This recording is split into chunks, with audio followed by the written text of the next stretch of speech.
Welcome to your friend Step for Special. Today in this video we will discuss D.Ed HI Paper 9 Unit 2.1.1 Montessori Method Principles। आइए इसके बारे में जानते हैं। और भी अधिक स्पेशल एजुकेशन से संबंधित वीडियो प्राप्त करने के लिए अभी सब्सक्राइब कीजिए step for special. Thank you friends. इसमें जो फर्स्ट पॉइंट दिया गया है प्रिंसिपल्स ऑफ डेवलपमेंट, विकास का सिद्धांत। आइए इसके बारे में जानते हैं। मॉन्टेसरी का मानना था कि बच्चे के शरीर के साथ साथ उसकी आत्मा का भी विकास होता है, इसलिए शिक्षक को चाहिए कि वह बच्चे की शक्ति को पहचाने और उसे इस प्रकार अनफोल्ड मॉडिफाइड करे कि वह प्राकृतिक तरीके से चीज़ों को सीखे। यहाँ पर बताया गया कि बच्चे को इस प्रकार से तैयार करना चाहिए कि वह नेचुरल वे से जो ज्ञान है उसको अर्जित करे और अपने जो डेवलपमेंट है उसमें आगे बढ़ सके।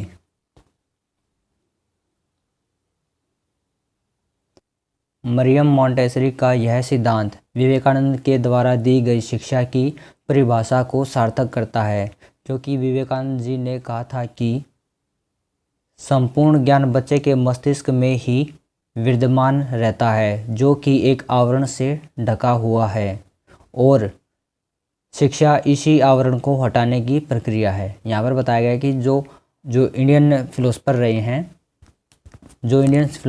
हैं संत विवेकानंद जी, उनके बारे में बताया गया कि उनका भी कहना था कि जो ज्ञान है पहले से ही बच्चे के अंदर विद्यमान है, वह एक आवरण से ढका हुआ है। शिक्षा के द्वारा उस आवरण को हटाकर बच्चे को ज्ञान से अवगत कराना होता है, यहाँ पर बताया गया है।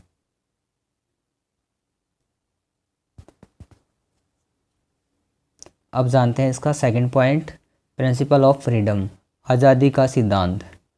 मॉन्टेसरी का मानना था कि प्रभावी अधिगम के लिए बच्चों की इतनी आज़ादी देनी चाहिए कि वे खुद से उन क्रियाओं का चुनाव कर सके जिसे वो पसंद करते हों। यानी कि मॉन्टेसरी ने चाइल्ड सेंटर्ड एजुकेशन और चाइल्ड सेंटर्ड करिकुलम के प्रयोग पर जोर दिया है। अब यहाँ पर बताया गया है कि जो मॉन्टेसरी है उन्होंने बच्चों को स्वयं से सीखने के लिए विधि का चयन करने के लिए प्रोत्साहन दिया है। ये यहाँ पर इसका सिद्धांत का सेकंड स्टेप है। आइए इसमें आगे जानते हैं point number 3, principle of self education, स्वयं या खुद से शिक्षा ग्रहण करने का सिद्धांत। मॉन्टेसरी की शिक्षा का यह सिद्धांत इस बात पर जोर देता है कि बच्चों को ऐसा वातावरण उपलब्ध कराना चाहिए जिसमें वो सीखने के लिए खुद से प्रेरित हों। यानी शिक्षक की भूमिका नॉलेज गिवर की बजाय फैसिलिटेटर ऑफ लर्निंग होना चाहिए। यहाँ पर बताया गया है कि जो बच्चों के अंदर वातावरण में उपलब्ध जो विधियाँ हैं उनसे सीखने के लिए बच्चे को सहयोग देना चाहिए, और यहाँ पर जो शिक्षक की भूमिका वह एक जो ज्ञानदाता की अपेक्षा जो प्रबंधक करता होता है, जो लर्निंग के लिए चीज़ों को मैनेज करता है, उस प्रकार के रूप में शिक्षक को अपना योगदान देना चाहिए। ये यहाँ पर इसका जो थर्ड पॉइंट है इसमें बताया गया है। 4 पॉइंट में जानते हैं प्रिंसिपल ऑफ सेंस ट्रेनिंग। आइए इसके बारे में जानते हैं। ज्ञानेंद्रिय प्रशिक्षण का सिद्धांत। आइए इसमें जानते हैं। मॉन्टेसरी के अनुसार ज्ञानेंद्रियां ज्ञान का द्वार होती हैं। हम जो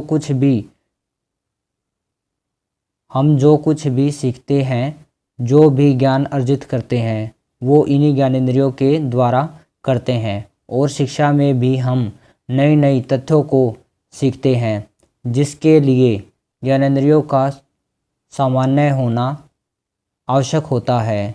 इसी बात को ध्यान में रखते हुए मॉन्टेसरी ने सेंसरी ट्रेनिंग को जगह दी है। अब यहाँ पर बताया गया कि जो ज्ञानेंद्रिय है ज्ञान का द्वार है, जो भी हम सीखते हैं वो ज्ञानेंद्रियों के थ्रू ही सीखते हैं। अब यहाँ पर बताया गया है कि जैसे हम कि देखते हैं तो देखकर चीज़ों को सीखते हैं, और टच करके सीखते हैं हाथ के थ्रू, और स्मेल करके सीखते हैं, और उसके बारे में सुन के सीखते हैं। ये यहाँ पर जो ज्ञानेंद्रियाँ हैं ये ज्ञान का द्वार बताई गई हैं। कि ओवरऑल अगर हम देखते हैं बेसिक रूप से कि हम जो कुछ भी सीखते हैं वो जो भी कुछ हम सीखते हैं वो सब का सब ज्ञानेंद्रियों के द्वारा ही हम सीख पाते हैं, ये यहाँ पर बताया गया।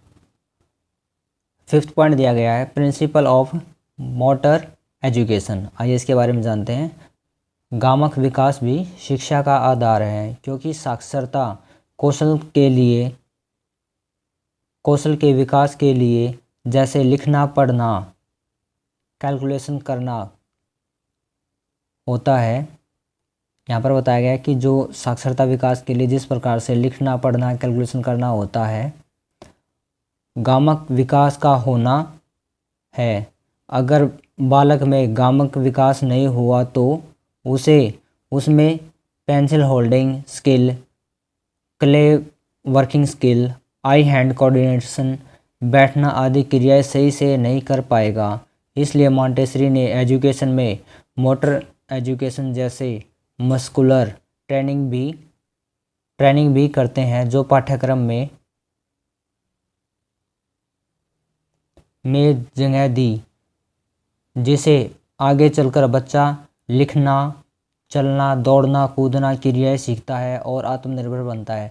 अब यहाँ पर बताया गया कि बच्चों के फुल डेवलपमेंट के लिए उनका मोटर जो डेवलपमेंट होता है, ग्रॉस मोटर डेवलपमेंट होता है, गामक क्रिया विकास होता है, वह बहुत ही अहम रोल निभाता है। इसके लिए जो 5th पॉइंट दिया गया उसके अंदर इस सिद्धांत को भी महत्वपूर्ण स्थान दिया गया है, क्योंकि अगर बच्चे के अंदर किसी प्रकार की अवरुद्धता होगी, अगर बच्चे में किसी प्रकार की जो शारीरिक कमी होगी, तो वह बच्चे के लिए बहुत ही जो उसका विकास है, उसकी शैक्षिक कौशल है, उसमें इफ़ेक्टिव होगी, वो उसको शिक्षा ग्रहण करने में बाधा उत्पन्न करेगी। जैसे कि हम देख पाते हैं कि जो सीपी बच्चे होते हैं या फिर जिन बच्चों की ग्रिपिंग अच्छी नहीं हो पाती है, उनको जो शिक्षा का क्षेत्र है उसमें कहीं ना कहीं अवरुद्धता या पिछड़ापन हम देखने को मिलता है।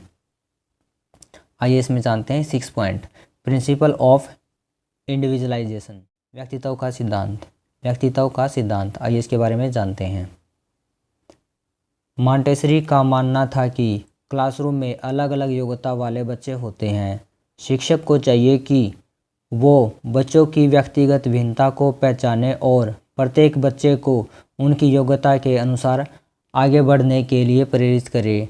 यानी कि मॉन्टेसरी ने एजुकेशन में इंडिविजुअल डिफरेंसेस के आधार पर शिक्षा देने की बात कही है। अब यहाँ पर बताया गया है कि जो बच्चों की शिक्षा के लिए शिक्षक की तैयारी होती है, उसमें सभी बच्चों को ध्यान में रखते हुए क्लास में जो शिक्षण है उसको करवाना चाहिए, ताकि विभिन्न आवश्यकता वाले बच्चे भी अपनी शिक्षा की जो आवश्यकता है उसको पूरा कर सके। यहाँ पर जो 6 पॉइंट दिया गया है इसमें व्यक्तित्व का सिद्धांत बताया गया है, जो कि बच्चे के विकास के लिए ज़रूरी होता है।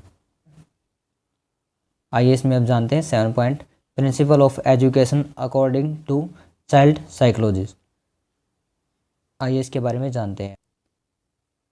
मॉन्टेसरी शिक्षा में मल्टीसेंसरी अप्रोच के प्रयोग पर बल दिया था और उन्होंने कोई कठोर टाइम टेबल नहीं बनाया था, बल्कि बच्चों को अपनी क्रियाएं चुनने और उन्हें करने की पूरी आज़ादी थी।